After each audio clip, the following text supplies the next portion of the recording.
Hello and welcome to the weekend update. In this video, I wanted to look at some of the big tech companies like Tesla, Apple, Microsoft, Nvidia, Netflix, just to see what sort of pattern we're seeing. So this is Tesla on a weekly basis. So you can see that since forming this low right here, Tesla formed a weekly higher low, and this has the potential to be another weekly higher low. It's not confirmed yet. It will only be confirmed if Tesla is able to close above this level. So we're not there yet. But in the meantime, what's happening is this. You see this candle, this is a nasty looking candle. That candle closed right here around 250 around 257. Now there was this area was going to be a support because it was previously resistance right here, support right here, resistance right here. But once Tesla broke this level, it fell all the way to this level. Effectively, this distance is the same as the length of this candle. So when that happened, the full measured move was achieved. And since then, Tesla has been rebounding, but it's now struggling to get above this level, the low of this candle. For the last 2 weeks, you can see that it wasn't able to close above 257, which is basically the low of this. The exact low is 255.80. So let's call it 256. For the last 2 weeks, it wasn't able to close above. So this is the important level on a weekly basis, 256. Now, what can we expect going forward? So one possibility is that obviously it breaks through this level and then maybe a shallow retest and then challenges this. This would be a bullish outcome. So if it's able to get through this level, then maybe retests and goes back and challenges this would be a bullish outcome.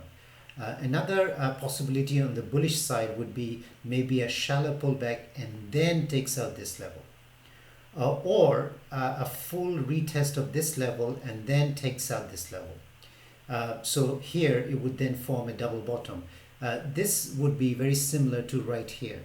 You can see pullback and then forms a double bottom. So that is also a possibility.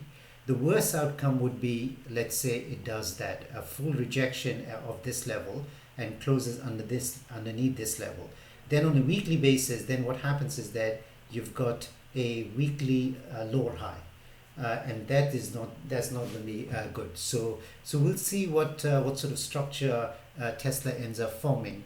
But this is the 256 is a weekly resistance. So that's something I'm watching. So that's Tesla. Let's look at Apple. So this is Apple on a weekly basis. Let's just bring in the moving averages. You can see that since reaching this high, it has pulled back to here and then rallied and then got rejected right here. And you can see that RSI found support at the RSI 50 level, this green line. You can see RSI 50 acted as support as well as resistance, support. So this is a very important level. And then it's pullback. The question is this, is RSI going to do something like this double bottom right here? If so, then I would expect, let's say, price to do something like this. This would be a bullish pattern. It forms a double bottom. But if price continues to fall and closes underneath this weekly 50 EMA, so this is the weekly 20, this is the weekly 50. If price continues to fall and closes underneath the weekly 20 EMA, that would be a bearish looking chart pattern all of a sudden, because then what's going to happen is on a weekly basis we're going to have a confirmed weekly lower high. And if RSI closes underneath 50 and then gets a rejection, that would be bearish as well. Something similar to what happened right here. It fell, tried to overcome the 50 level, rejected, and you see weak price action. So that's something to keep an eye on Apple. You don't want it to fall underneath the previous low.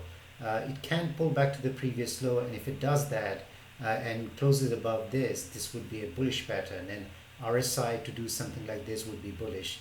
but otherwise, a close below this, especially close below the weekly 20, would be negative. So that's the pattern I'm watching on Apple. On Microsoft, so Microsoft pulled back in the month of August, found support at the weekly 20 EMA. Now it's rebounding.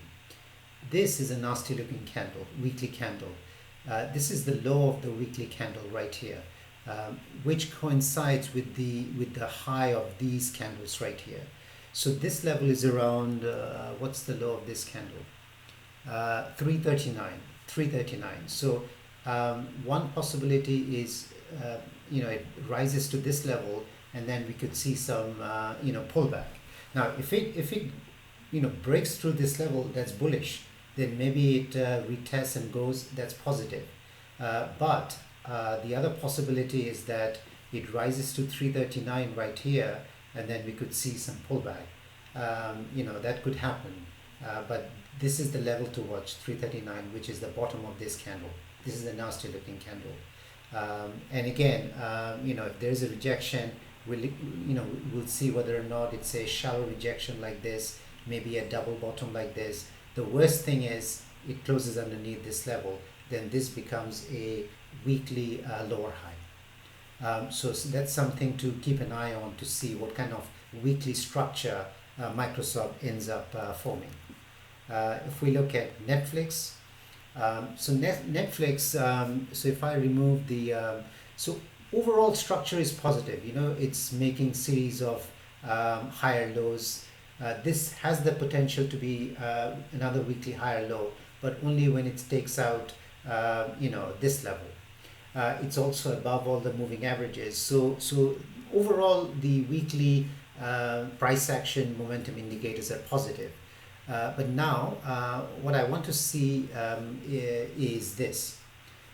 If you look at, if I just zoom it out so you can see, on Netflix, this is a nasty looking candle. The low of this candle is right here. It had broken this level, but it has since reclaimed this level. But this is an important level right here. This level is halfway between this range. So this candle's halfway point is this. So this is where there is a potential for a rejection. So Netflix, if it can overcome this level, that would be positive. But on the other hand, we could also see some kind of a pullback, a shallow pullback, or a full, double bottom pullback. The worst thing would be if it does that and closes underneath this. That would be the worst thing. But watch this level right here, because this is the 50% level of this range. Overcoming that would be, once it overcomes this on a closing basis, it then increases odds of a full 100% recovery of this move. So that's Netflix. So that's what I'm watching. If we look at Meta next, so this is Meta. You can see that it's got a very strong looking weekly chart. You can see this is the first weekly pullback since March of this year, and it pulled back to the weekly 20. Now since then it's been rising, but having problem at this level, which is 300. So why is 300 important? See, if you take this range from top to bottom, 50% of this range is this level, 300 level. You can see that for the last 3 weeks it failed to close above 300. This green candle, 3 green candles touched the 300 or traded above during the week, but failed to close above this level. So again, like Tesla and Microsoft, things to look out for is whether it punches through this level 300, maybe retests and go. So this is one possibility. This would be on the bullish side. Another possibility is shallow pullback and then takes out this level, or a retest of this level again and then goes like this way, so it forms a double bottom. The worst would be a full rejection of this level and then closes underneath this level. Then this becomes the weekly lower high. So this would be like a bearish view. So keep an eye on the structure that it forms in coming weeks. But I'm watching the weekly close above 300, whether or not it can do that. All right, I'll leave it at that. I thank you very much for watching the video. I'll come back to another video next week.